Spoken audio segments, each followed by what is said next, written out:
जागृतराष्ट्रं धारयतां ध्रुवम्। ओम शांति शांति शांति। अमरलोक की प्रशंसा करने वाले देवगण और मुनिवर सभी लोग विराजिए। आपके लिए प्रश्न है, प्रसन्नता पाने हेतु स्वर्गलोक में आने के लिए मनुष्यों की क्या योग्यता होनी चाहिए? हवन इत्यादि करने से वो प्राप्त कर सकते हैं। नहीं, दान और धर्म के वजह से उन्हें ये लोक प्राप्त होता है। मनुष्य अगर मानवता में रहे तो भूलोक ही स्वर्ग बन सकता है। देव भक्ति ही देवलोक प्राप्त कराती है। सर्व शक्तियों और दूसरे लोक को प्राप्त करने वाला मैं, मेरी कहानी आप नहीं जानते क्या? तपस्या से बढ़कर और कोई भी दूसरी शक्ति नहीं है। ब्रह्म ऋषि वशिष्ठ जी, आपकी क्या राय है? सत्यवर्धन ही समय पर उचित है देवेंद्र। सत्य ही तपस्या, सत्य ही सर्वम, सत्य ही देवम। बस बहुत हो चुका। आजकल इस झूठ की दुनिया में सत्य बचा है क्या? ये सब आप अच्छी तरह जानते हैं महोदय जी। क्या आप बता सकते हैं आज की इस दुनिया में चरित्रवान और सत्य का पालन करने वाला उत्तम पुरुष है क्या? महामुनिवर, इसका उत्तर है अवश्य देवेंद्र।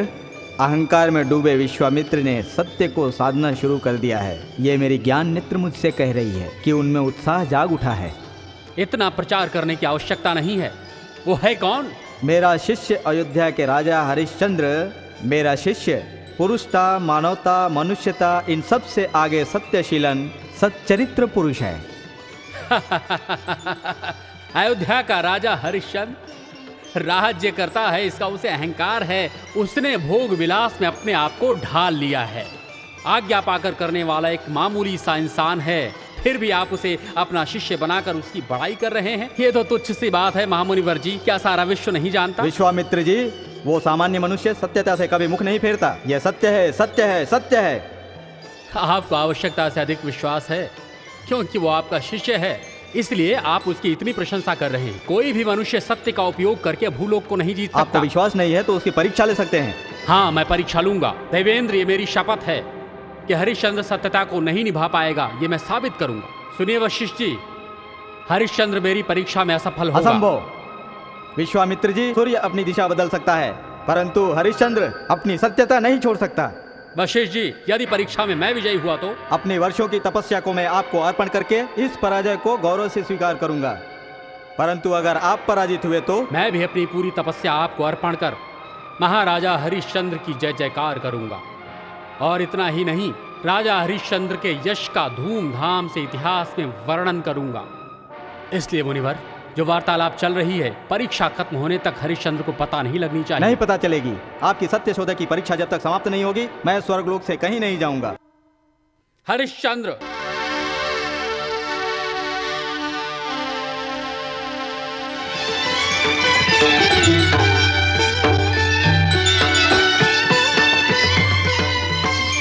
पधारिए मुनिवर। विजयी भवराजन, आसन ग्रहण कीजिए। आपके राज्य में सब सकुशल है? आपके कृपा से सब सकुशल है। आप पधारे, ये हमारा सौभाग्य है।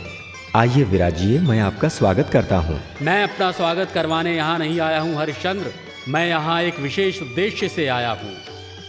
विशेष उद्देश्य? मुझे अत्यधिक प्रसन्नता हुई। बताइए मुनिवर, मैं आपकी क्या सेवा कर सकता हूँ? ये जानने हेतु मैं अत्यंत उत्सुक हूँ। मुझे बहुत संतुष्टि हुई हरिश्चंद्र। अपने सिद्धांत को तुम भगवान की तरह पूजते हो ना? सिद्धांत ही भगवान है। बताइए, मैं उसे अवश्य पूर्ण करूंगा। तो ठीक है, मेरी बात ध्यान से सुनो। सृष्टि के कल्याण हेतु हमें कुछ मुद्राओं की आने वाले पूर्णिमा के दिन एक अच्छे कार्य करने हेतु आवश्यकता है। महामंत्री जी, अपने खजाने में से सभी स्वर्ण मुद्राओं को मुनिवर जी के चरणों में अर्पित कीजिए। नहीं नहीं, अभी उसकी आवश्यकता नहीं। अभी आप उसे अपने पास ही रखिए। जब आवश्यकता होगी मैं जरूर बताऊंगा। क्यों नहीं मुनिवर, आवश्यकता पड़ने पर आपको सहायता आपको अवश्य मिलेगी मुनिवर। मैं किसी और कार्य के लिए उसे उपयोग नहीं करूंगा। यह धन मेरे लिए बोझ के समान है। इस धन की रक्षा करने के लिए मेरे आश्रम में उत्तम व्यवस्था नहीं है। आपकी आज्ञा का पालन होगा मुनिवर। ठीक है राजन, आप और आपका राज्य सकुशल रहे।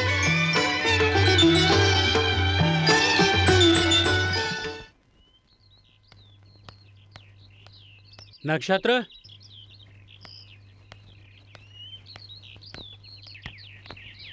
नक्षत्र, नक्षत्र। जी गुरुदेव।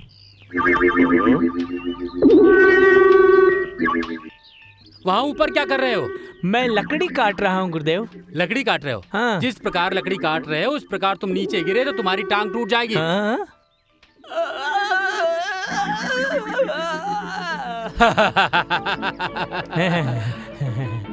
शिष्य, हाँ। जिस कार्य से गए थे उसका क्या हुआ? गुरुदेव, जिस कार्य से आप गए थे वो मैं कैसे बता सकता हूँ? ज्ञान दृष्टि से तो आप सब कुछ देख सकते हैं ना। हद से ज्यादा मत बोलो। जो मैंने पूछा है बस उसी का जवाब दो। आपके क्रोध के कारण ही मैं उत्तर नहीं दे पा रहा हूँ। तपस्या शक्ति से तो आपने प्रकृति को ही बदल दिया पूरी है। दुनिया ने मुझे सम्मानित किया। तू वहाँ जा और हरिश्चंद्र के मुंह से किसी भी तरह एक झूठ बुलवाने की कोशिश कर। हाँ? वो मैं तो क्या आप भी नहीं कर सकते गुरुदेव। नक्षत्र, क्रोधित मत होइए गुरुजी, वो बुरे भी नहीं हैं, हम बुरा कर भी नहीं सकते। तुम एक शिष्य हो, मैं तुम्हारा गुरु। तुम्हारे पास ज्ञान नहीं, ये मेरा अपमान है। इतनी ताजा ताजा प्रशंसा मत कीजिए। अरे मूर्ख नक्षत्र, क्या मैं तुम्हारी प्रशंसा कर रहा हूँ? हाँ, आपकी अंतरात्मा कह रही है कि जो आप कर रहे हैं वो गलत है, लेकिन आप नाटक कर रहे हैं। आपको मैं कुछ उद्देश्य दूं क्या गुरुदेव? तू अपना मुंह बंद कर। अरे मूर्ख, ज्यादा बक बक की तो मैं तुम्हें श्राप दे दूंगा। शांत हो जाइए गुरुदेव, शांत हो जाइए। अच्छे लोगों को क्रोध आता है तो वे क्रोध आने से श्राप देते हैं, श्राप देने से पाप बढ़ता है। गुरुदेव मुझे माफ कीजिए, आपकी आज्ञा शिरोधार्य है, आपकी आज्ञा मेरे लिए भगवान है। भगवान तुम्हें आज्ञा दे रहा है, जाओ। गुरुदेव।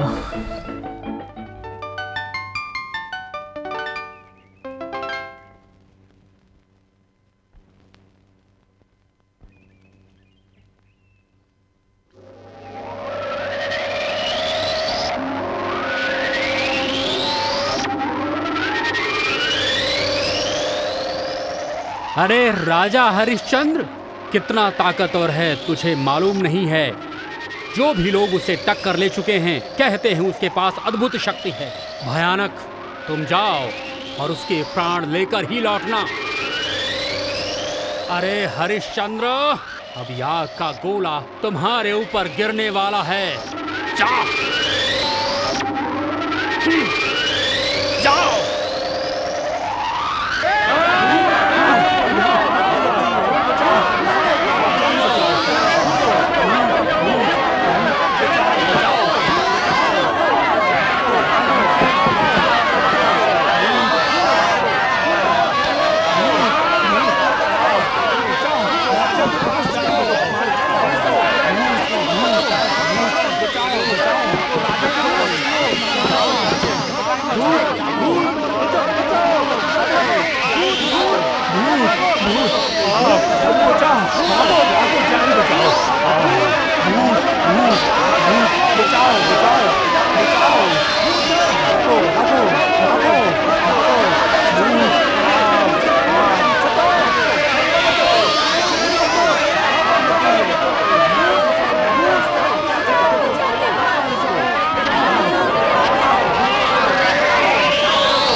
क्या हुआ? एक बुरी खबर लेकर आए हैं महाराज। बुरी खबर? हाँ। मुझे ये क्या सुनना पड़ रहा है? जिस तरह जंगली जानवर आकर भेड़ बकरियों को खा जाते हैं वो तो है, अब एक अद्भुत जानवर आया है और तबाही मचा रहा है महाराज। ये मैं क्या सुन रहा हूँ? इस परिस्थिति में हम कैसे जिएंगे महाराज? जब परेशानी आती है तब धैर्य रखना चाहिए। हरिश्चंद्र अपने राज्य में परेशानियों को दूर करता रहेगा। आप लोग शांतिपूर्वक घर जाइए। यह हमारा दायित्व है आपको हर मुसीबत से बचाना।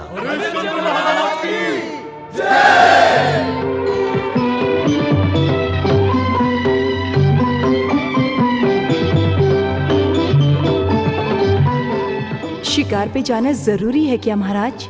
ये मेरा कर्तव्य है। बहुत सारे भयानक जानवरों की वजह से किसानों का नुकसान हो रहा है। वो कार्य आपके लिए कठिन हो सकता है महाराज। कठिन परिस्थितियों में हर कार्य को ठीक तरह से संभालना राजा का कर्तव्य है। मैं राज्य की सुरक्षा ठीक तरह से करूं, यह मेरा उद्देश्य है। तुम्हें डर लग रहा है क्या?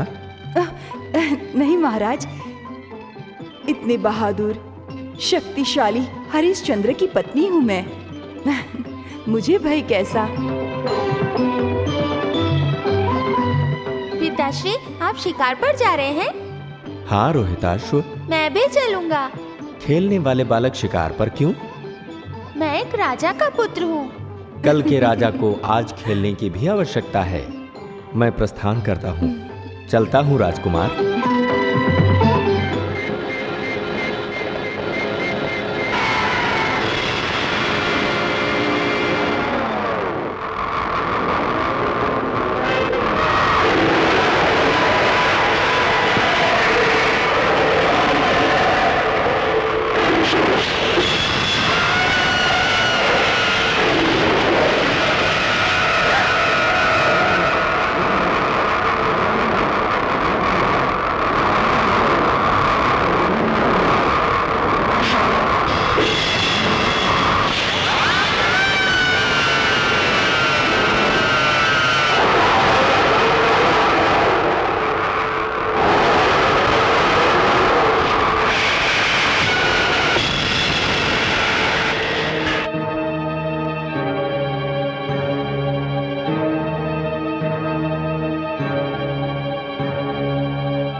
गुरुदेव, विजय हमारी विपरीत हुई, हम पराजित हुए। क्या हुआ?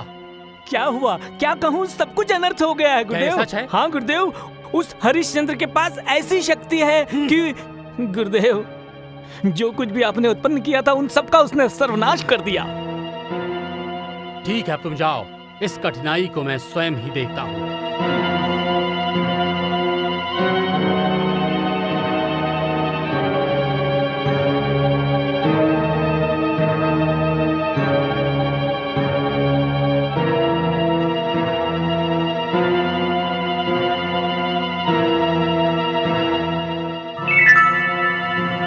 हे कन्या, तुम अपनी जवानी, खूबसूरती और वेशभूषा से राजा हरिश्चंद्र को आकर्षित करो, उसे अपने वश में कर लो और किसी भी तरह असत्य बोलने पर विवश कर दो।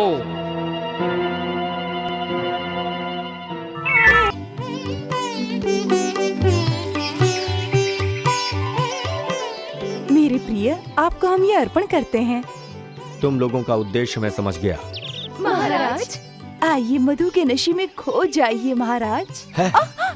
महाराज, महाराज, सभ्यता से यहाँ से चली जाओ। अगर मैं क्रोध में आ गया तो ये नहीं देखूंगा कि तुम सब कन्या हो। तुम लोग चली जाओ। हाँ महाराज, हम जा रही हैं।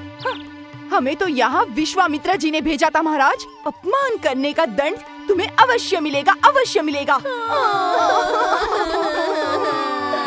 देख लेना। सुनिए गुरुदेव, आपको शायद ज्ञात होगा कि आरंभ से ही हमारी लगातार पराजय हो रही है। चुप बैठ मूर्ख, विश्वामित्र के साथ ये सब नहीं चलेगा।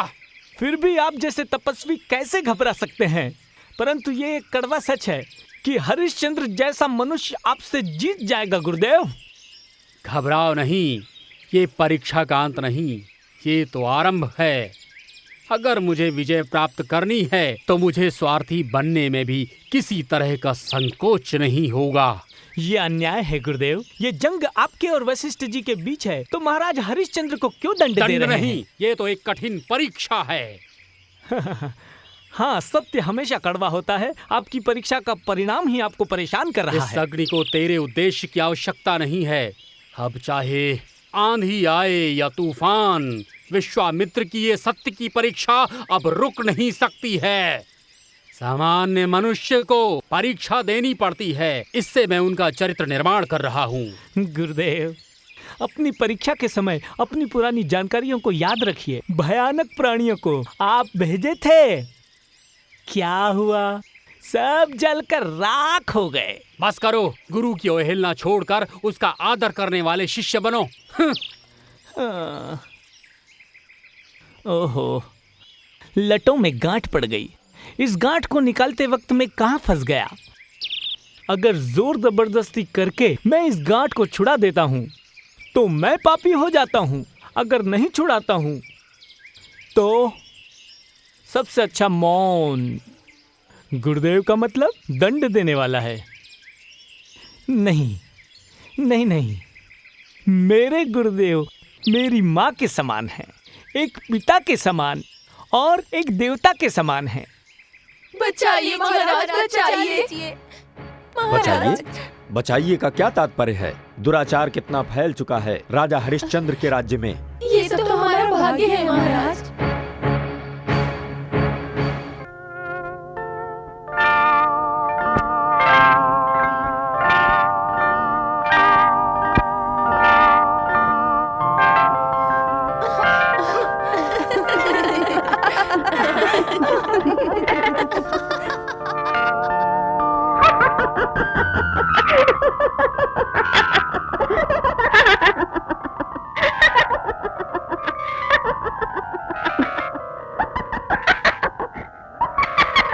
कौन है ये लोग? ये क्या विचित्रता है? इस विचित्रता का कारण तुम ही हो हरिश्चंद्र। मुनिवर प्रणाम। मैं हूँ क्या? हाँ, इन तीनों को मैंने ही बांधा था। आपने? हाँ, मैंने ही। जल्दबाजी में तुमने उन्हें आजाद कर दिया। भूमि पर तुमने एक बोझ भेज दिया। वो लोग माया, मोह, वासना, ये तीनों थे। मेरी कुछ समझ में नहीं आ रहा। हो सकता है। उन तीनों को बांधकर मनुष्यों से मैं उन्हें दूर रखना चाहता था। मैं इस जड़ को काटना चाहता था, पर तुमने उसे बढ़ने का मौका दिया। अपने किए का फल अब सिर्फ तुम्हें ही भुगतना पड़ेगा। राजा हरिश्चंद्र, अब तुम्हें मेरे इस क्रोध का सामना करना पड़ेगा। क्षमा कीजिए मुनिवर, सत्यता से मैं अनजान था, इसीलिए जल्दबाजी में ये कार्य कर बैठा। महाराजा को बेबस लोगों की सहायता करना ही उसका परम कर्तव्य है मुनिवर। ओह, महाराज हो तो मनमानी करो, जल्दबाजी में कुछ भी करोगे। मैं लोगों की भलाई के लिए जो करना चाहता था, तुमने उसे मिट्टी में मिला दिया है। आपके प्रिय लोग मुनिवर? हाँ हाँ हाँ, तुमने उनका अपमान किया है। तुमने अपनी जवानी के जोश में उन वीर माताओं का अपमान किया है, और इतना ही नहीं, बिना समझे तुमने उनके मन को ठेस पहुंचाई है। महामुनिवर, एक कवि की कविता को समझे बगैर तुमने उन कन्याओं के हृदय को नहीं समझा। उन्होंने तुमसे अपने आप को समझने का अनुरोध किया था, लेकिन तुमने उन्हें धिक्कारा, उन्हें नकार दिया।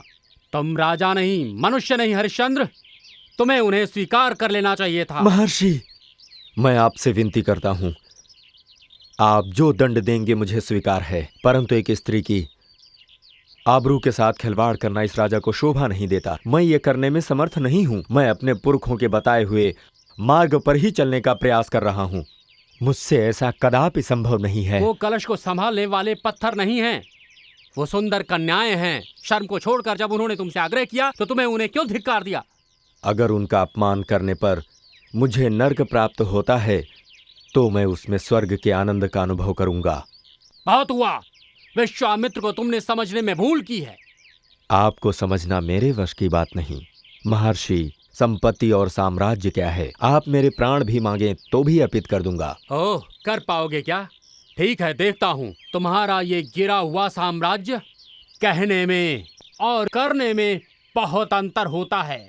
ये हरिश्चंद्र सत्य को ही देव मानकर चलने वाला है, वो अवश्य करेगा। तो ठीक है, इसी क्षण अपना साम्राज्य बिना समय गंवाए तुम मुझे अर्पित कर दो।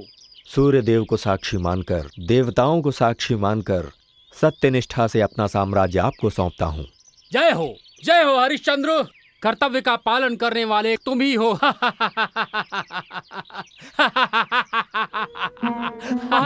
महाराज, ऐसा क्यों किया महाराज आपने? अपने राज्य को दान में क्यों दे दिया? धर्म ही सर्वश्रेष्ठ है महामंत्री। सूर्यवंशियों को देव की उपासना करने से ज्यादा धर्म का पालन करना ही उचित है। राजधानी में जाइए और विश्वामित्र जी का राज्याभिषेक कीजिए, ये मेरा अनुरोध है। हे मुकुट, तू उत्तम प्राचीन परंपरा से चलता चला आ रहा है। तुझे सारे लोग और प्रजाजन भी पहचानते हैं। अच्छाई पर बुराई की जीत ना हो, देश पर कोई आंच ना आए और किसी प्रकार की कोई कमी न रहे। अगर मैंने सत्य का पालन करते हुए राजधर्म निभाया है तो मुझे विजय प्राप्त होनी ही चाहिए। माता, मुझे क्षमा करना। मैं प्रशंसा पाने हेतु ये नहीं कर रहा हूं। सत्य का पालन करने के लिए मैं ये सब कर रहा हूं। सत्य में अगर मेरी निष्ठा है, वास्तव में मेरा भगवान है, तो वही सत्य मेरी रक्षा करेगा। आज एक शिष्य अपने सद्गुरु को अपनी श्रद्धा और भक्ति से अपना सर्वस्व अर्पण कर रहा हूं। स्वीकार कीजिए मुनिवर, आज से अयोध्या के राजमुकुट की जिम्मेदारी आप पर है। राज सिंहासन पर विराजमान होकर मुझ पर कृपा कीजिए गुरुदेव। महान हो तुम हरिश्चंद्र, महान हो।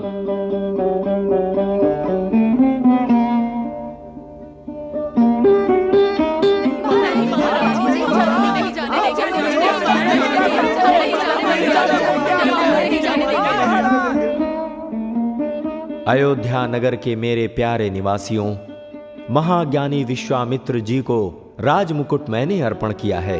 ये मेरे लिए गौरव की बात है। अग्नि को भी पार करने वाले वो कोई सामान्य मनुष्य नहीं हैं, बल्कि असाधारण हैं, देवतुल्य हैं। लेकिन ये हरिश्चंद्र उनके समक्ष एक साधारण मनुष्य है। नहीं हरिश्चंद्र, जिसने प्रजा के मन को जीत लिया हो वो साधारण मनुष्य नहीं है। अगर त्यागी बनकर तुम राजमहल में रहोगे तो लोग तुम्हें भूल नहीं पाएंगे। इसलिए तुम अपनी पत्नी और बेटे को लेकर यहाँ से चले जाओ। इसी में तुम्हारे राज्य की भलाई है। जाओ। आपने मेरी ज्ञान दृष्टि को खोल दिया। राजपाट का त्याग करते ही मुझे यहाँ से चले जाना चाहिए। सत्य हमेशा कड़वा होता है, परंतु दानवीर की पत्नी को इन आभूषणों की क्या आवश्यकता है? हाँ देवी तारा, अब हमें राजवस्त्र का त्याग कर देना चाहिए। देवी, पुत्र रोहित, अब हमें यहां से प्रस्थान करना होगा।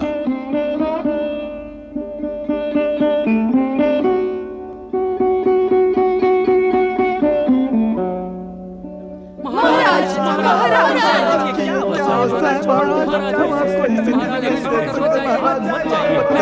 नहीं महाराज, आप मत जाइए। आपके बगैर हम जी नहीं पाएंगे। चक्रवर्ती के बगैर यह समुदाय जी नहीं पाएगा। जरा सोचिए महाराज। महारानी, वहाँ देखिए, लोग रो रहे हैं। मत जाइए, मत जाइए। मेरे प्रजाजन मत रोइए। संपत्ति, धन दौलत, राज्य, प्रशंसा, यह हमेशा साथ नहीं देता। मेरे भीतर के मन में आप सबके द्वारा दी गई शुभ कामनाएं हैं, इसके अलावा कुछ भी नहीं। पृथ्वी पर रहकर राज्य का नाम रोशन करें, यह हमारे पुरखों ने कहा है। यही हमारे सूर्यवंश की परंपरा है। प्रस्थान करते हैं। ठीक है महाराज। हरिश्चंद्र, अब मेरे लिए क्या सेवा है? ओह, लगता है कि तुम भूल चुके हो। दान के लिए मांगी हुई मुद्राएं तुम्हारे ही पास हैं। जाते जाते वो मुद्राएं भी हमें अर्पित कर दो। हाँ है, मेरे पास ही हैं। तो फिर बिना विलंब वो मुद्राएं मुझे सौंप दो और जहां जाना चाहते हो चले जाओ। मुझे क्षमा कर दीजिए मुनिवर। जिस समय आपने वचन लिया था उसी समय अगर ले लिया होता तो मेरी यह अवस्था नहीं होती। अब मैं एक गरीब भिखारी हूं। हरिश्चंद्र, तुम्हारी सत्यता अब तुम्हारा साथ छोड़ रही है। पिछले महाराज के खजाने में वो धन है। आप किसी को बुलाकर वो ले लीजिए मुनिवर, और मेरे प्रभु को छोड़ दीजिए। तारामती, तुम स्वयं ज्ञानवती हो। क्या धर्म मुझे सीखने की आवश्यकता है? यदि तुम्हारे स्वामी के यही विचार हैं तो मुझे कोई संकोच नहीं, परंतु राज्य और राजनीति किसी को दान में दे देने के पश्चात उस वस्तु पर तुम्हारा कोई अधिकार नहीं रह जाता। यही धर्म है। मुनिवर सही कह रहे हैं देवी।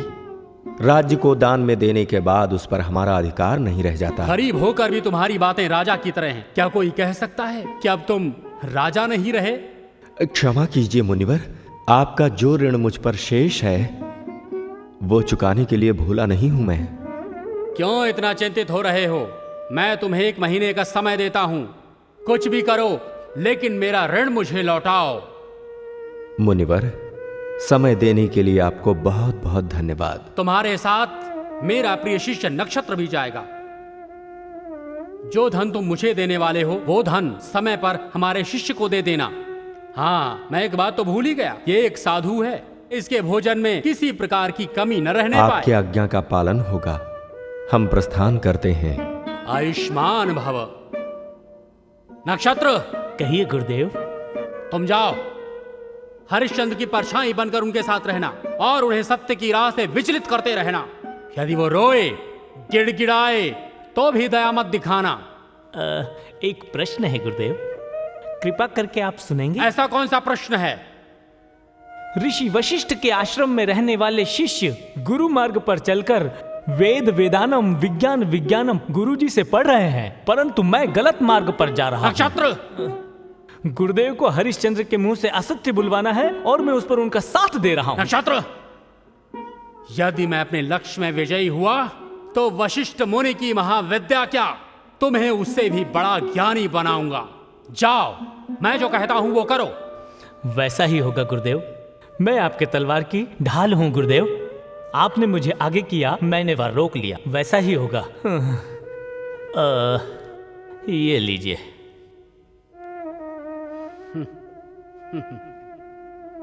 हरिश्चंद्र,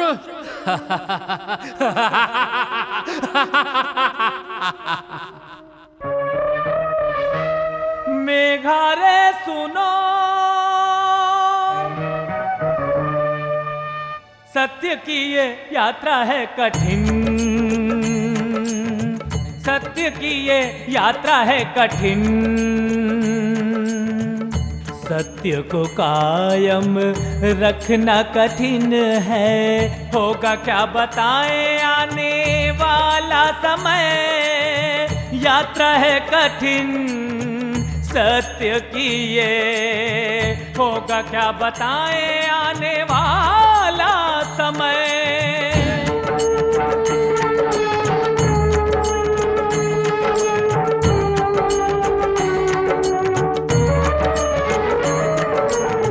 राजपद को त्यागने वाला महाराजा ये, त्यागी वंश से आया है हरिश्चंद्र ये।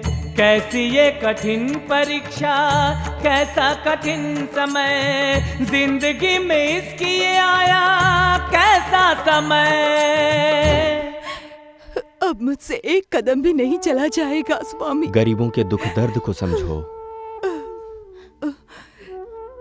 मुझे बहुत भूख लगी है माँ, और चक्कर आ रहा है। रथ पर भ्रमण करने वालों को पैदल चलना भी आना चाहिए। चलो उठो, सब कुछ सहन करने के लिए तैयार हो जाओ। ठीक है स्वामी, जब स्थिति ऐसी है तो हम इसे जरूर स्वीकार करेंगे। पुत्र रोहित, मैं तुम्हें अपनी पीठ पर ले चलता हूँ।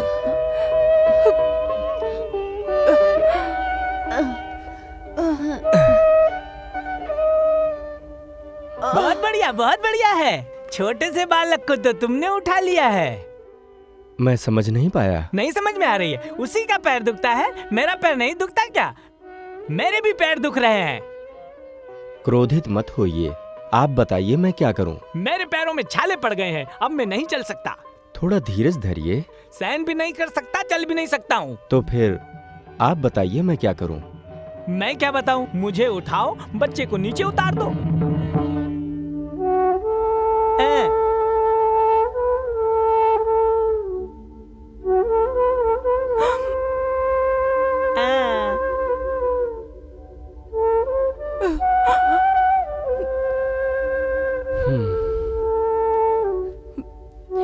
वो छोटा बालक है।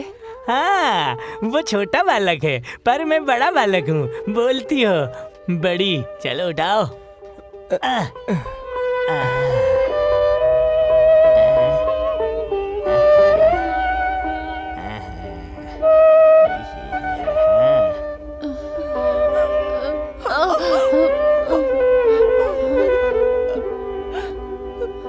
मुझे भूख लग रही है। थोड़ा सब्र कीजिए, वो आते ही होंगे।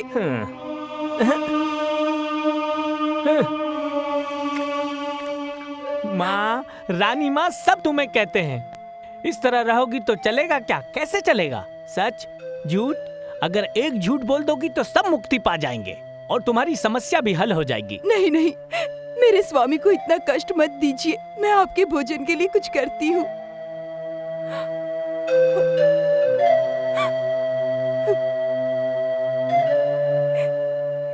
माँ अन्नपूर्णी, सदैव सत्य की राह पर चलना ही हमारा लक्ष्य है। उसे निभाने का मार्ग दिखाओ माँ। बड़ी कठिनाई से मांग रही हूँ माँ, मेरी मदद करो माँ, मदद करो। अम्बे मोहिनी देवी माँ त्रिभुवनी, आनंद संग्राहिणी वाणी कल्याणकारिणी, मैं दुखिया मेरे सुन प्रिया मोहिनी, कल्याणी सुन ले पुकार दुष्टों को संहारिणी, हे करुणामय माँ वत्सला, भगवती श्री राज राजेश्वरी।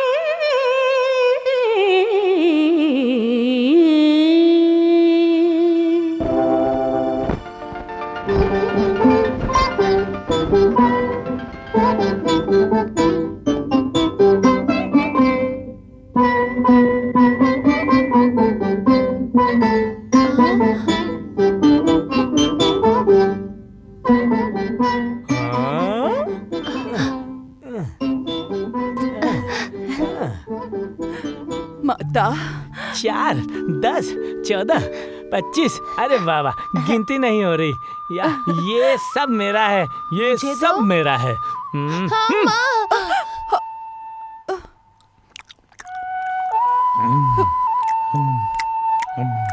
देखो माँ,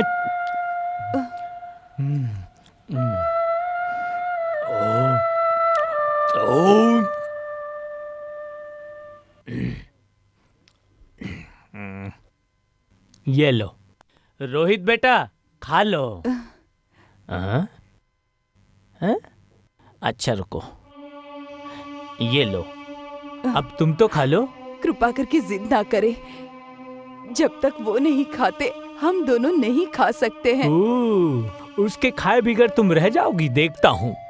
गलत है, आपको इस तरह नहीं बोलना चाहिए। आप सब कुछ जानते हुए भी ये कह रहे हैं। सत्यता को बचाने के लिए देश की भलाई न देखकर उसने अपनी पदवी का दान कर दिया। उस समय तुम्हें उसे रोक लेना चाहिए था। दान पर अंकुश लगाने का अधिकार पत्नी को नहीं है। पति के निर्णय पर पत्नी कभी कभी रोक नहीं लगा सकती। ये सच है, उस समय तुमने उस पर रोक नहीं लगाई। मैं एक बात कहता हूँ, सुनो, तुम्हें और रोहित दोनों को मैं राज्य में रखूंगा। हरिश्चंद्र उसे भाड़ में जाने दो। नहीं, कृपा करके हमें परेशान ना करें। स्त्रियों में बुद्धि कम होती है, ये तुम पर लागू होता है। सच है, रहने को ठिकाना नहीं, खाने को खाना नहीं। बुद्धि से काम लो, हरिश्चंद्र को छोड़ दो। हमारे प्रभु शिव, उनके पास रहने को देश नहीं, पहनने को कपड़े नहीं, फिर भी देवी पार्वती ने उन्हें नहीं छोड़ा। शाबाश, पार्वती के समान तुम तारामती हो। क्या ठीक है, रहने दो। अगर तुम्हारा यही भाग्य है तो मैं क्या करूँगा, ऐसे ही रहो, रोती रहो। क्षमा कीजिए महोदय, भोजन के लिए कुछ भी नहीं मिला, इसीलिए पीने हेतु मैं जल ले आया। अब भोजन की आवश्यकता नहीं है। एक सत्यवान त्यागी की पत्नी है ना, तारामती, उसने मुझे भोजन करा दिया और तुम जल दे रहे हो। अब मेरे लिए ये काफी है। देवी, आप भोजन कहाँ से लाई? हमारी रक्षा करने वाली माँ से मांगा था। इस भोजन से मेरी आत्मा प्रसन्न हुई और अब थोड़ा विश्राम। क्षमा कीजिए महोदय, उस तरफ एक बहुत बड़ा वटवृक्ष है, आइए उस तरफ चलते हैं, वहां विश्राम करते हैं। चलो देखते हैं। चलो भाई, ये भी बहुत वजन है।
हे भगवान।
मुसीबत टल गई। हे भगवान, अरे प्रभु, मुसीबत थी, कितनी आसानी से कह रहे हो। वो राक्षस मुझे कीड़े की तरह कुचल डालता, गुरुजी के कहने पर मूर्खों की तरह यहाँ आ गया। ये अवस्था कहाँ से आई? राक्षस के हाथों मरने से अच्छा था भूख से मर जाता। अब इस जंगल में एक क्षण भी नहीं रुकेंगे। चलो यहाँ से चलते हैं।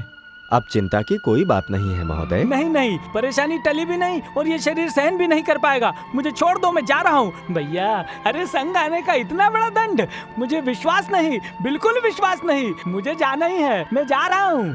प्रातः होते ही हम यहाँ से चलेंगे।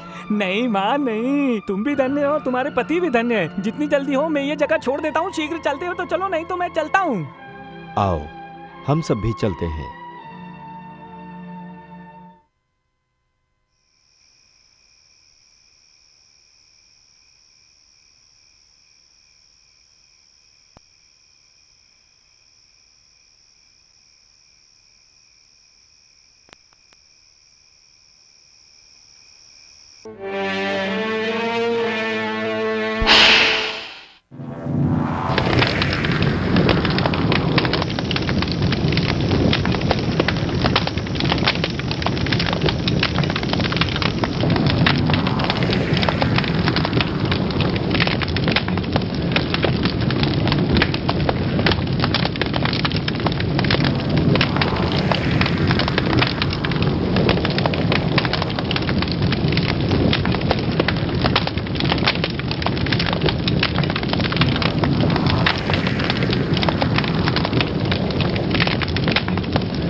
नमदे धर्मम, ईश्वर तुम्हें नमन हो। देवी शांत रहो, इतनी क्रोधित क्यों? मर जाऊंगी फिर भी नहीं सुनूंगी। किस लिए इतना चिल्ला रहे हो? शिक्षा देने को क्या चिल्लाना कहते हैं? औरत एक माया का प्रतीक है, अपने रूप से भगवान को भी अपने वश में कर लिया। मत बोलो ना। ठीक है शिष्य, जाओ घर जाओ। प्रिय देवी, उठक बैठक करता हूँ, तुम गिनती करोगी क्या? मैं क्या शिक्षक हूँ? मैं जा रही हूँ अपने मायके। क्यों जा रही हो? कभी मैंने तुम्हारा अपमान किया है क्या? खाना बना के रख दो तो खाने चले आते हो। मैं तुम्हारी पत्नी हूँ या घर की नौकरानी हूँ? देखो कितनी पतली हो गई हूँ। देखो ना, दिन भर रसोई घर में काम करो, ऊपर से तुम्हारे बच्चों का शोर। मैं तो परेशान हो गई। हटो। प्रिय, क्रोधित मत हो कौशल्या, हाथ जोड़कर विनती करता हूँ। फूलों के साथ तुमसे प्यार करने का मन कर रहा है। मीठी मीठी बातें करके अपना काम करवा लेते हो। एक बच्चा भी नहीं हुआ और घर का काम करने के लिए नौकरानी भी नहीं है। मैं ही सारा दिन खटती रहती हूँ, तुम्हारे इस घर में काम करती रहती हूँ। अच्छे से रो कौशल्या, तुम्हारा रोना संगीत है और चलना नृत्य करने जैसा है। मैं किसी तरह नौकरानी का बंदोबस्त करता हूँ और घर के काम में लगाता हूँ। फिर झूले पर बैठकर तुम भी झूलोगी और मैं भी झूलूंगा। झूले पर मुझे झुलाने की जरूरत नहीं, घर का काम ठीक से करो, वही बहुत है। मैं उसे संभाल लूंगी, पर वो तुम्हें ना संभालने लगे। मैं मर्द का बच्चा हूँ।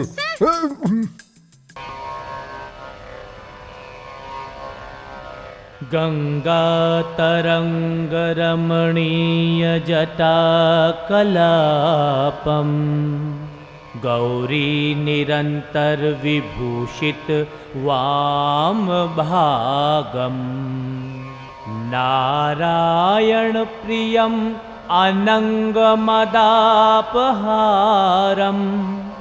वाराणसी पुरपतिम भज विश्वनाथम वाराणसी पुरपतिम भज विश्वनाथम शिव शिवेति शिवेति शिवेति वा हर हरेति हरेति हरेति वा भज मन शिवमेव निरन्तरम्।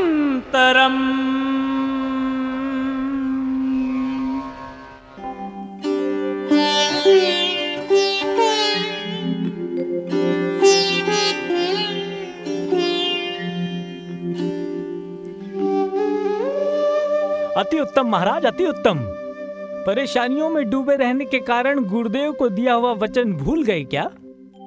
निर्धारित समय से पहले ही मैं अपना वचन पूर्ण करूंगा। थोड़ी करुणा कीजिए। ओह, कर सकते हैं, परंतु मेरा समय तो खत्म हो रहा है। कर्ज का क्या होगा? आपका कथन सत्य है, परंतु इस संबंध में कोई भी मार्ग मुझे नहीं सूझ रहा है महोदय। मुझे एक उपाय सूझ रहा है। मुझ पर कोई कर्ज नहीं, बस इतना कह दोगे तो गुरुदेव के कर्ज से मुक्ति पा जाओगे। ये क्या कह रहे हैं? पराजय को मानकर महान सूर्यवंश की परंपरा को कलंकित करने को कह रहे हैं? क्या यही उपदेश दे रहे हैं आप मुझे? ठीक है, तो तुम बने रहो सत्यवादी। स्वामी, बिल्कुल संकोच ना करें। अपनी पत्नी को बेचकर ही इस समस्या का निवारण कीजिए। तुम्हें बेच दूं तारा रानी? प्रभु। रानी, कुलीन राजघराने में जन्मी, अरमानों से पली बढ़ी राज्य परंपरा की पुत्र वधू, इसके पहले अयोध्या के राजघराने की महारानी थी। तुम्हें बेच दूं? अपने प्राणों को बेच दूं? सत्य का पालन करने में राजमुकुट, राजनीति, पदवी, सब कुछ आपने त्याग दिया। मैं भी आपकी संपत्ति हूँ, मुझे बेचने में क्या संकोच। बेच दीजिए मुझे। प्रिय, मेरी बात मानिए स्वामी। राज और राजनीति में मैं यदि गुलाम बन गई तो संकोच नहीं। मैं अगर बिक भी जाऊं तो कोई बात नहीं, लेकिन मेरे स्वामी के हृदय में कोई संकोच नहीं होना चाहिए। ऐसी दयनीय स्थिति मेरी ही क्यों मेरी समझ में नहीं आता। ब्रह्मा, इतनी कठिन परीक्षा क्यों? इससे अच्छा तो मृत्यु ही आ जाए। ऐसा मत कहिए स्वामी, अपना विश्वास मत खोइए। ये समय खराब है, शायद आगे अच्छा हो। हाँ, चलो चलो, रहने दो, रहने दो। हाँ।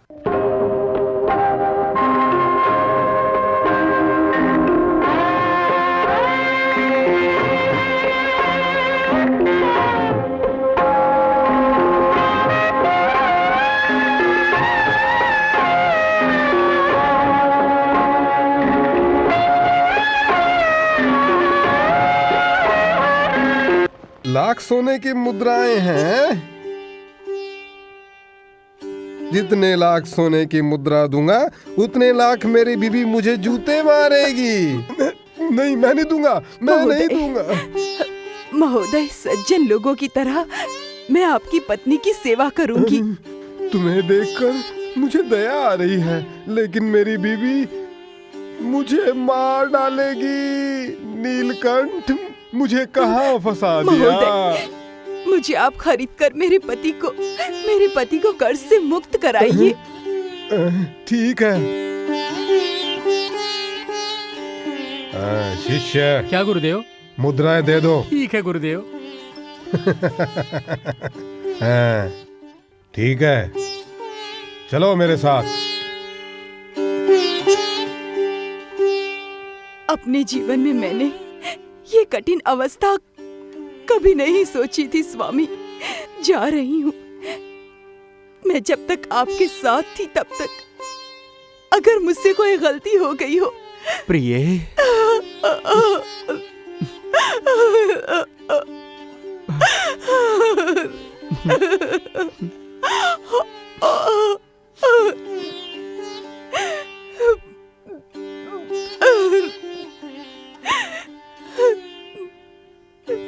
माँ, माँ, माँ, अब से तुम्हें पिताजी के साथ ही रहना, इनका ख्याल रखना। मैं जा रही हूँ। ठीक है, माँ के साथ पुत्र को भी मेरे साथ भेज दो।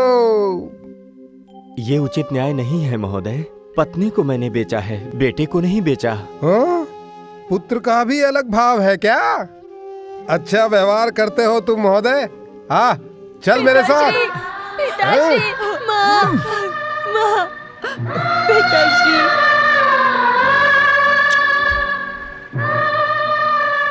माँ का ख्याल रखना पुत्र। पिताश्री, माँ। स्वामी, स्वामी, स्वामी, स्वामी।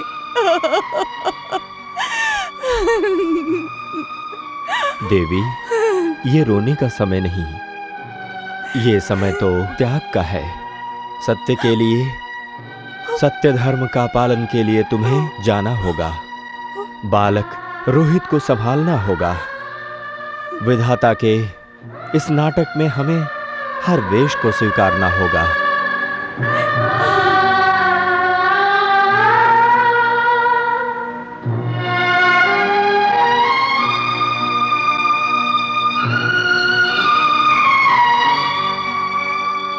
पूज्यवर श्रीमान, सेवा करने में मेरी पत्नी कभी शर्म नहीं करती, पीछे नहीं हटती। जीवन में कभी उत्थान तो कभी पतन का समय अवश्य ही आता है।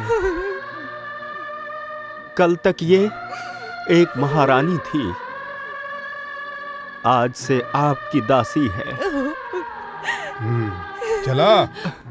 पिताश्री, स्वामी, पिताश्री, स्वामी, पिताश्री।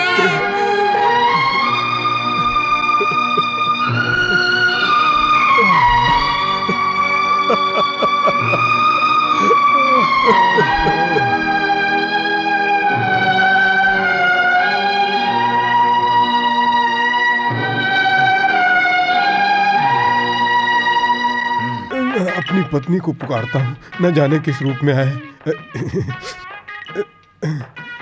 प्रिय, क्या है?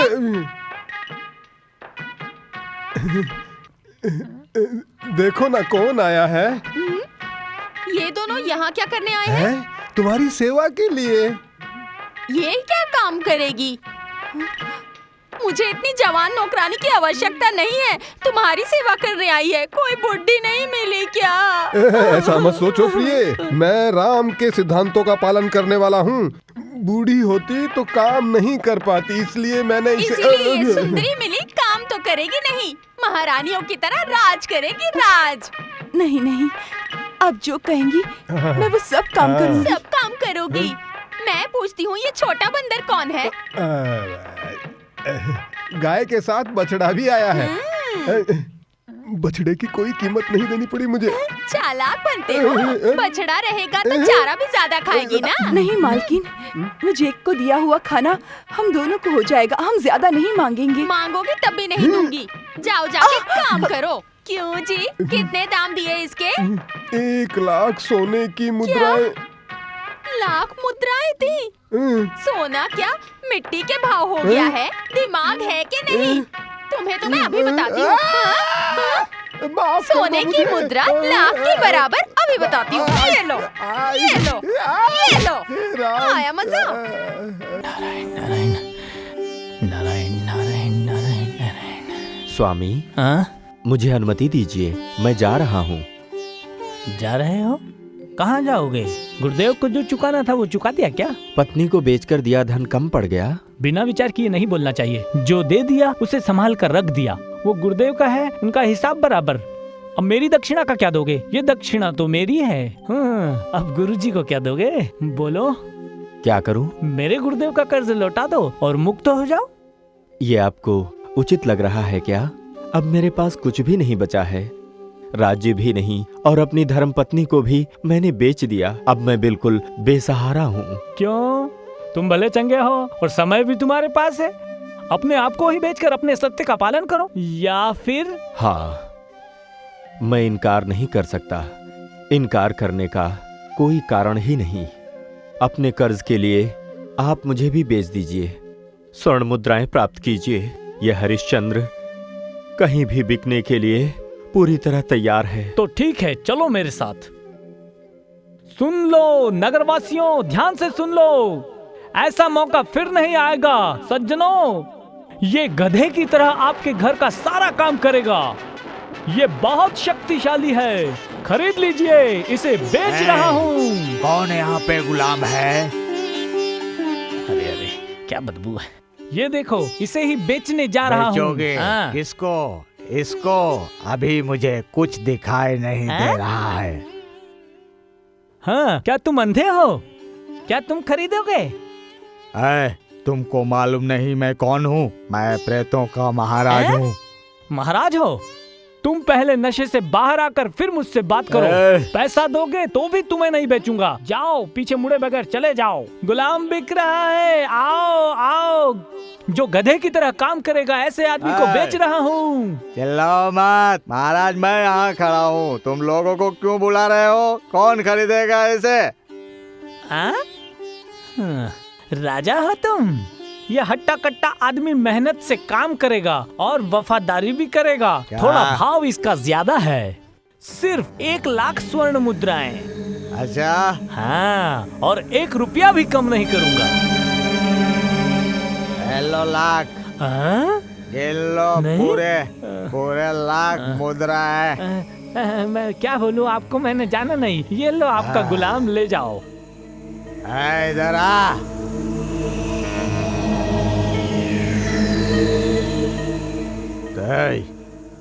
तुम्हारा नाम क्या है? हरिश्चंद्र।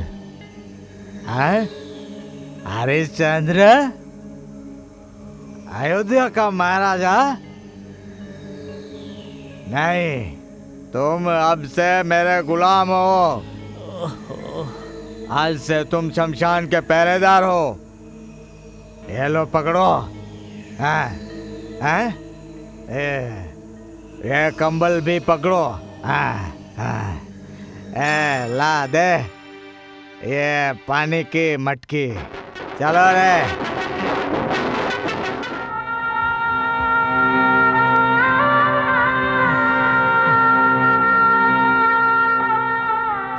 गुरुदेव, हे गुरुदेव।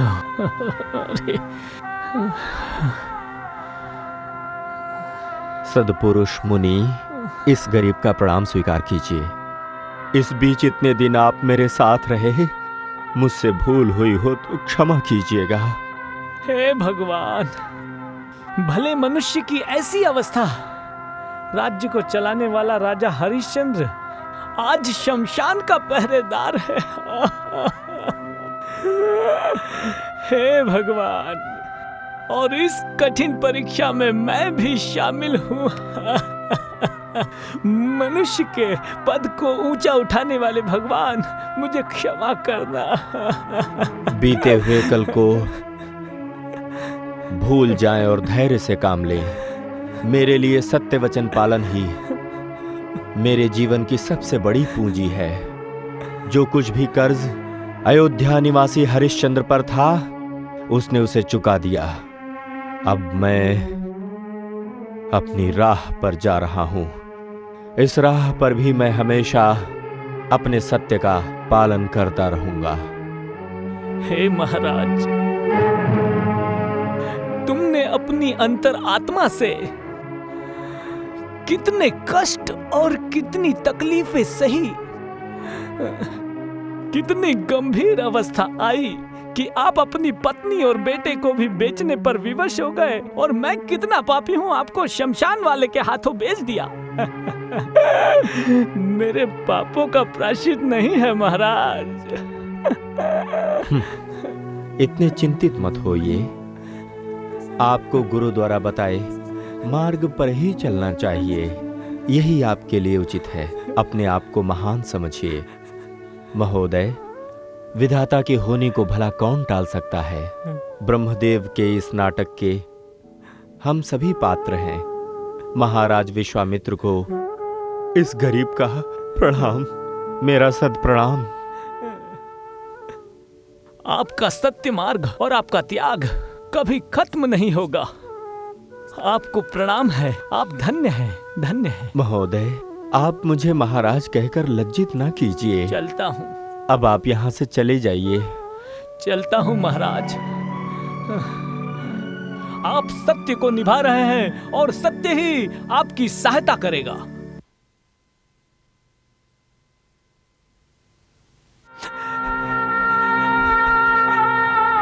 आओ, तुम इतने गंभीर क्यों लग रहे हो? आपने अपनी करुणा को खो दिया है गुरुदेव। वो भला हरिश्चंद्र जिस तरह मेरे साथ रहा, उसने मुझे परिवर्तित कर दिया। तुम परिवर्तित हुए उस बात को छोड़ो, अपना हिसाब बराबर हुआ क्या? हो गया गुरुदेव। उसने आपका हिसाब बराबर कर दिया और ये उस हिसाब की राशि है। कितने संतोष की बात है नक्षत्र। मैं संतोष करने की स्थिति में हूँ क्या? संतोष तो महाराज हरिश्चंद्र को है, जिसने अपने सत्य वचन का पालन किया। ये कैसा न्याय है गुरुदेव? मेरे शिष्य होकर तो मुझसे प्रश्न कैसे कर सकते हो? यह अनुचित है। हम परीक्षा ले सकते हैं, दया नहीं कर सकते। अपने अहंकार के लिए मुझसे इतना बड़ा पाप करवाया। चुप रहो, ये एक परीक्षा है। विश्वामित्र की परीक्षा अभी समाप्त नहीं हुई है। क्या कह रहे हैं? परीक्षा समाप्त नहीं हुई? और कितनी परीक्षा लेंगे आप? राजरानी अपने पुत्र के साथ नौकरानी का काम कर रही है। हरिश्चंद्र शमशान का पहरेदार बन गया, और इतने कष्टों के बाद भी आपकी परीक्षा का अंत नहीं। तुम्हें कुछ नहीं पता। ये विश्वामित्र सत्य को असत्य साबित करेगा तथा अपने उद्देश्य में सफल होगा। सत्य है क्या? हाँ नक्षत्र, पत्थर को तराशते तराशते ही तो हीरे की प्राप्ति होती है। मतलब उसे और कष्ट सहने पड़ेंगे। लक्ष्य राजा हरिश्चंद्र का, परंतु विजय विश्वामित्र की। एक लक्ष्य को प्राप्त करने हेतु न जाने कितने बड़े बड़े और विकट महासागर पार करने होते हैं। ये युद्ध महर्षि विश्वामित्र और धरती के साधारण मनुष्य हरिश्चंद्र के मध्य है, जो अद्भुत है। आओ मेरे प्रिय शिष्य नक्षत्र, आओ हम अपने उद्देश्य की तरफ चलें।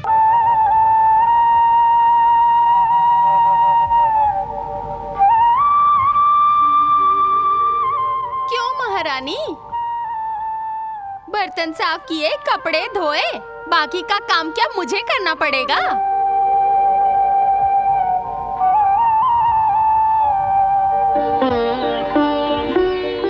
बर्तन साफ हो गए हैं। पता है, सब कुछ देख रही थी। सुबह से तुम कितना काम कर रही हो। 2 घड़े पानी उठाकर बैठ जाती हो तुम। नहीं मालकिन, सारे काम हो चुके हैं। सब काम हो चुके? हाँ, बर्तन साफ हो गए, कपड़े हो गए, पानी भरकर रख दिया। बस करो, तुम कहोगी और मैं मान लूंगी। मेरे पास तो दिमाग ही नहीं है। देखो, लाख सोने की मुद्राएं देकर हमने तुम्हें खरीदा है। 3 वक्त की रोटियां तोड़ती हो। तुम्हें काम करना चाहिए, काम चोर मत बनो तुम। तुम्हें खरीदने के लिए उन्होंने लाख सोने की मुद्राएं खर्च की हैं तुम पर। नहीं मालकिन, वो कैसे भूल सकती हूँ? मैं तो आपकी सेवक हूँ। ठीक है, उसे याद रखना, भूल मत जाना, नहीं तो मुझसे बुरा कोई नहीं होगा। ठीक है मालकिन। मालकिन मालकिन की माला मत जपो। बहुत सारा काम पड़ा है, अभी जाके सफाई करो। जाओ सफाई करो। माँ, माँ, मुझे बहुत जोर से भूख लगी है। क्या पेट है कि कुआं? कभी भरता ही नहीं है, जितना मर्जी खा ले भूख ही लगी रहती है। हाँ, मुफ्त की रोटियां तोड़ने आए हैं। नहीं मालकिन, इसने कुछ भी नहीं खाया। कुछ भी नहीं खाया, सारा दिन तो भूख लगी कहता रहता है। काम का न काज का, दुश्मन अनाज का, भूख ही लगी रहती है। माँ, कुछ खाने को दो ना। खाना चाहिए तुझे? अभी देती हूँ, खाना चाहिए, खाना खाएगा। मालकिन,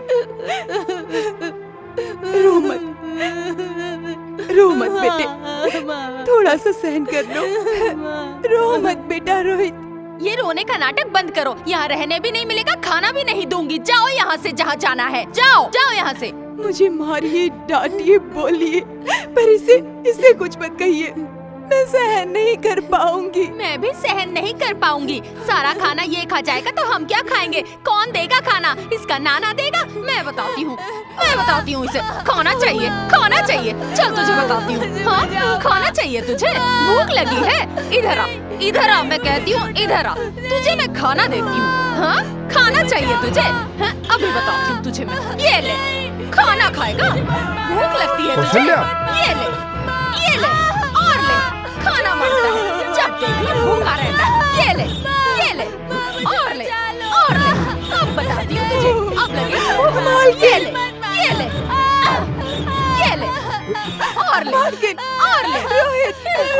ये ले, तू भी ले। मालकिन, इसे मत मारिए, इसे भूख से मरने दीजिए, पर इस तरफ मत मारिए। क्यों री? मैं इसे मार डालूंगी, ऐसा कहना चाहती है? अभी बताती हूँ तुझे भी, तू भी तो वैसी है। ये ले, तू भी ले। लाख मुद्रा में खरीदा, क्या फायदा हुआ? ये ले और ले।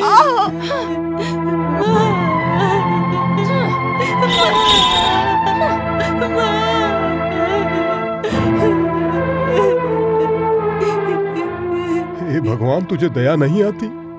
जिस औरत में ममता ही नहीं, उसे बनाए ही क्यों? उसे बनाए ही क्यों भगवान? मुझे क्षमा कर देना, मुझे क्षमा कर देना भगवान।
बेटे रोहित, भूख लगी है ना? खाना खाओ।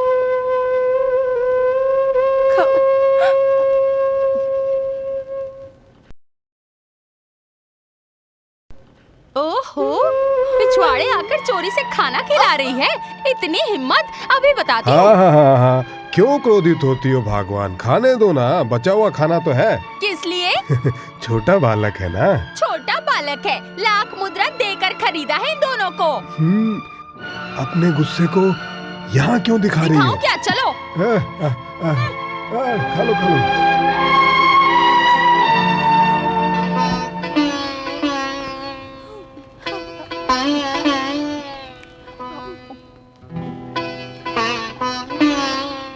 खाली मटके की कोई औकात नहीं, उसी तरह जिसके पास धन नहीं उसकी कोई हैसियत नहीं।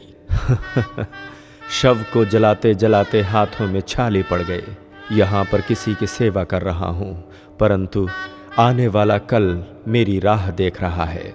मेरा बीता कल मुझे हर समय झकझोरता रहता है। इस शमशान भूमि पर पापी भी आते हैं और पुण्य आत्मा भी। जो भी जन्म लेता है उसका अंतिम स्थान यही है। जात नहीं, पात नहीं, हर किसी को आखिरकार यहीं आना है। हमारे धर्म ग्रंथ यही कहते हैं। मरने पर शरीर शव बन जाता है और अग्नि उसे राख बना देती है। सत्य धर्म का पालन करने हेतु मेरी ये स्थिति। यदि असत्य बोलता तो ये समय नहीं देखना पड़ता। सत्य राह पर चलने के कारण मेरी ये अवस्था हो गई है।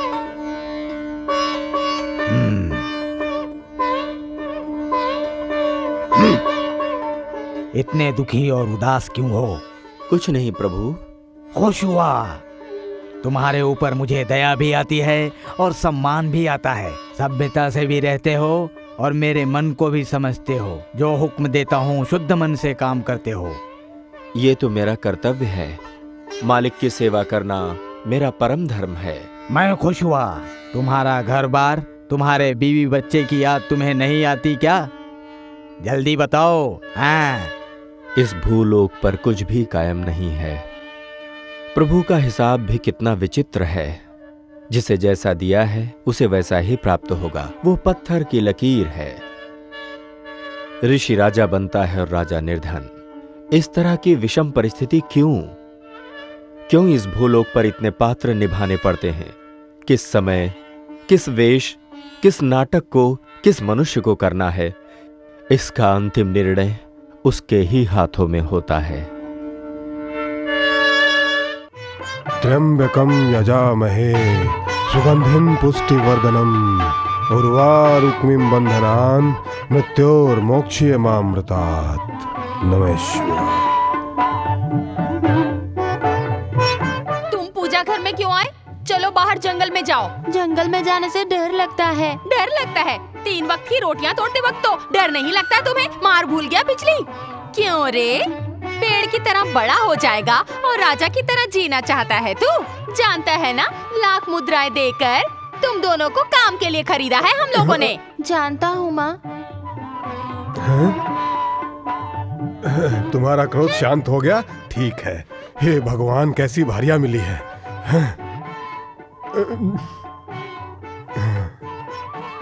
अधिकेशा, गौरीशा, बालक यहाँ आओ। क्या गुरुदेव? बच्चों, तुम सभी रोहित के साथ जाकर तुरंत आओ। जाओ बेटा। ठीक है गुरुदेव।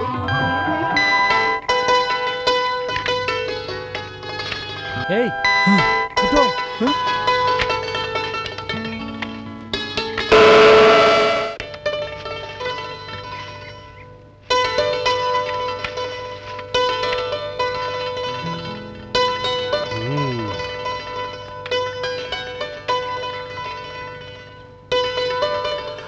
नागराजा। प्रणाम गुरुदेव। उधर देखो, हरिश्चंद्र का पुत्र रोहिताश्व लकड़ियां बटोर रहा है। तुम जाकर उसे डस लो, जिससे वो मूर्छित हो जाए, जिसकी पीड़ा से वो एकदम व्याकुल हो उठे। ये तो अन्याय है मुनिवर। इस पाप को मैं कैसे कर सकूंगा? मैं तो भूलोक पर सबकी रक्षा करने वाला एक नागराज हूँ। सामान्य मनुष्य में प्रविष्ट होकर मैं उस बालक को कैसे मूर्छित कर सकता हूँ? मुझे ऐसा करने पर विवश मत कीजिए। नहीं मुनिवर, नहीं नहीं, मेरा दिल नहीं मानता। चुप रहो। बहुत अधिक गुरूर है तुमको। तुम्हें नहीं पता विश्वामित्र जब चाहे जो चाहे कर सकता है। क्यों मूर्खता कर रहे हो? जो कहता हूँ शीघ्रता से करो, अन्यथा मैं तुम्हें भस्म कर दूंगा। क्षमा कीजिए मुनिवर, आपकी आज्ञा का पालन मैं जरूर करूंगा।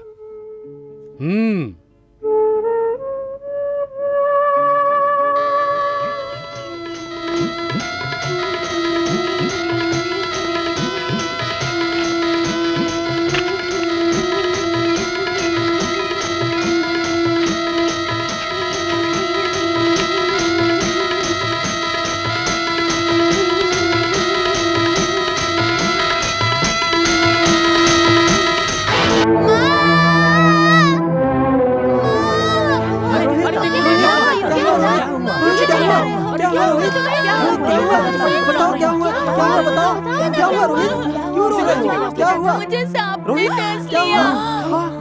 सांप ने काट लिया। सांप ने काट लिया। मुझे माँ के पास ले चलो। चलो गुरुदेव को बताते हैं। गुरुदेव चलो गुरुदेव को बताते हैं।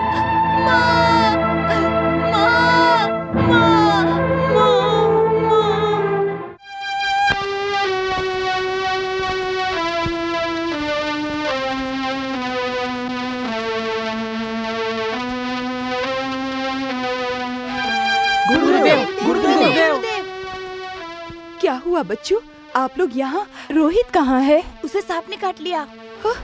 सांप ने काट लिया? मेरा बच्चा कहाँ है? जंगल में बेहोश पड़ा है। हे प्रभु, कष्ट की कोई सीमा ही नहीं। मेरा बेटा अकेला है। मालकिन, मालकिन, मालकिन,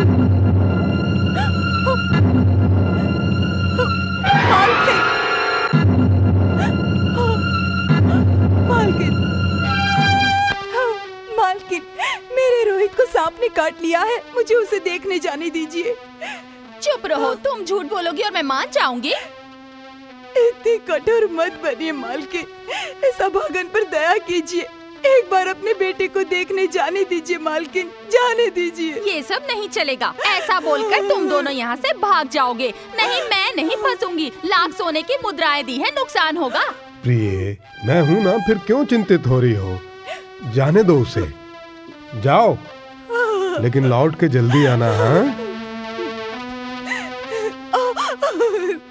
उसे जाने दिया मेरे सामने? इतनी हिम्मत, इतनी हिम्मत, इतनी हिम्मत! जाने दिया, जाने दिया।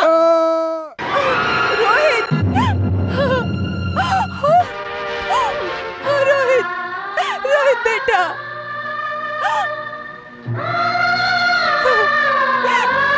रोहित, उठो, देखो माँ आई है। उठो, उठो मेरे बच्चे, बात करो। मुझसे बात नहीं करोगे? उठो मेरे बच्चे, उठो। क्या हुआ? शरीर ठंडा पड़ गया? नहीं नहीं, तुम मुझे छोड़कर नहीं जा सकते, नहीं जा सकते। मेरा बच्चा चला गया? नहीं नहीं, ये नहीं हो सकता। परमेश्वर, राज्य को छीना, पति को छीना, सब कुछ छीना। मैं कुछ नहीं बोली, परंतु अब मेरे प्यारे बच्चे को मुझसे मत छीनो।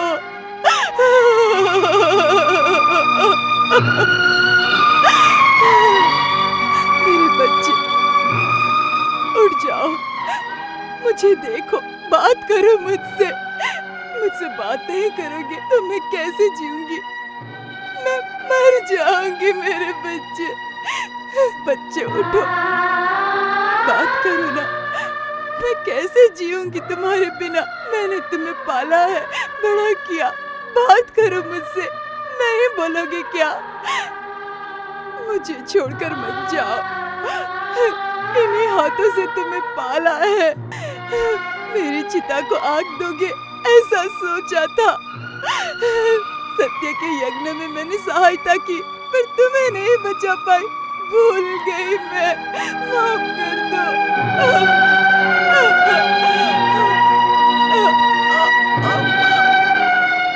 असत्य और झूठ की इस दुनिया में सत्य को कायम रखने के लिए कितने कष्ट सहन करने पड़ रहे हैं। इसीलिए भगवान ने सभी को सत्य राह पर चलने के लिए कहा है।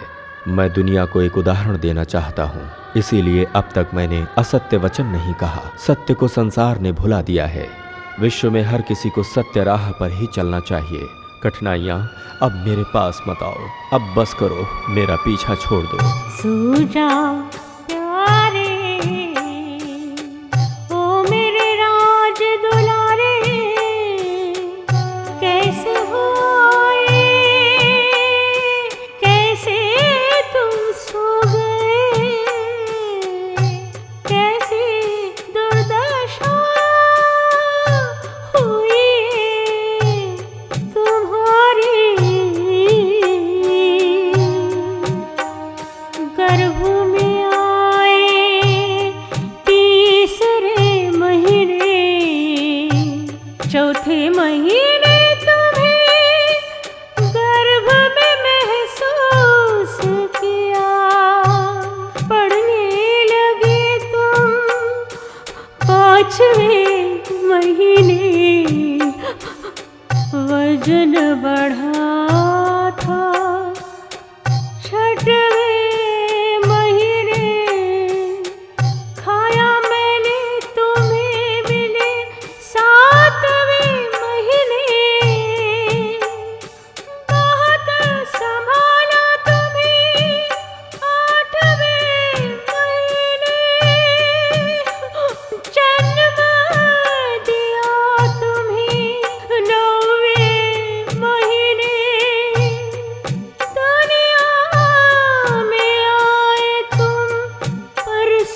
कौन हो तुम?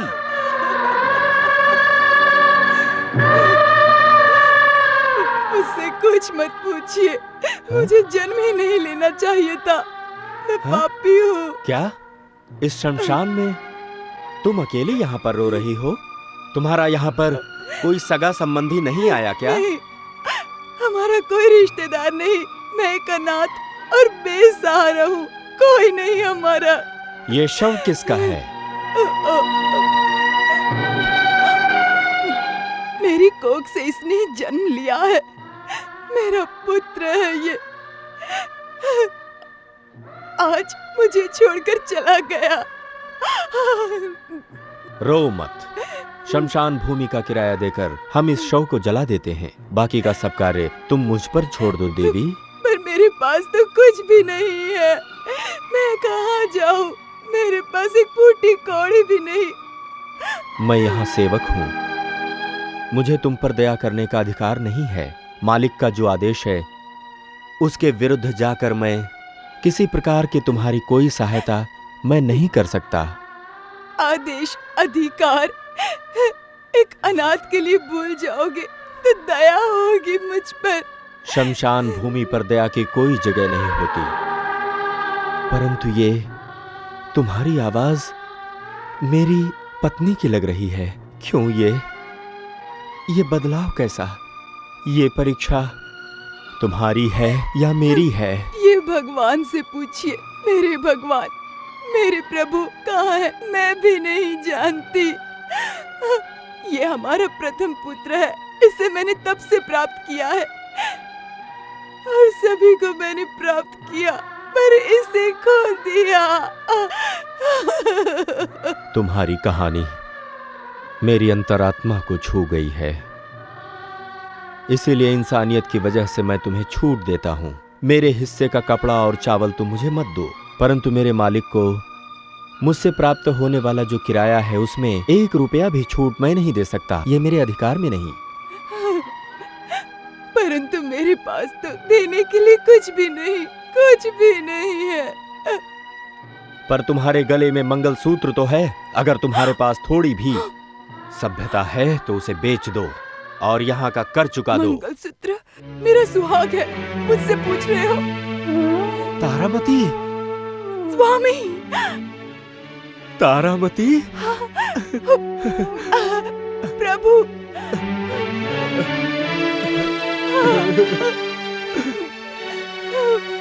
मेरे स्वामी, तारामती, स्वामी,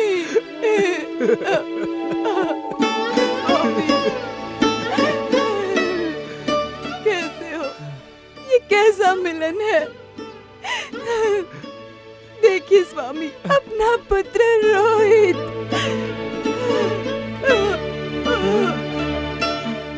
हमें छोड़कर चला गया। वो नहीं भूल सकता। मेरे प्यारे पुत्र, नहीं। हाँ, कहाँ चले गए तुम? कहाँ जाऊं अब मैं? राजा का पुत्र आज अनाथ शव हो गया।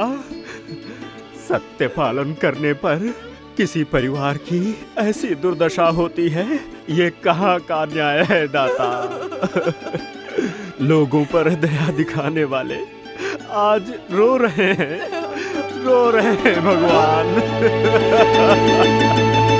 स्वामी, राजा सिंहासन भी नहीं दे सके, स्मशान भूमि का खर्च भी नहीं दे सकते। इतनी दरिद्र स्थिति है हमारी। नहीं देवी, जीवन में ऐसी अवस्था आ सकती है, परंतु हमें धर्म पालन अवश्य करना है। जाओ, कर लेकर आओ। कितने कठोर हो गए हैं आप। आपके पास हृदय भी नहीं रहा। आपके पास प्यार, दया, माया, स्नेह, करुणा कुछ भी नहीं है। नहीं, सदा सत्य वचन पालन करने वाला हरिश्चंद्र शमशान भूमि का पहरेदार है। मैं अपने मालिक से धोखा करूं, अपनी जिम्मेदारी से हट जाऊं मैं? यह असंभव है। शमशान भूमि में निर्धारित कर चुकाए बिना मैं तुम्हें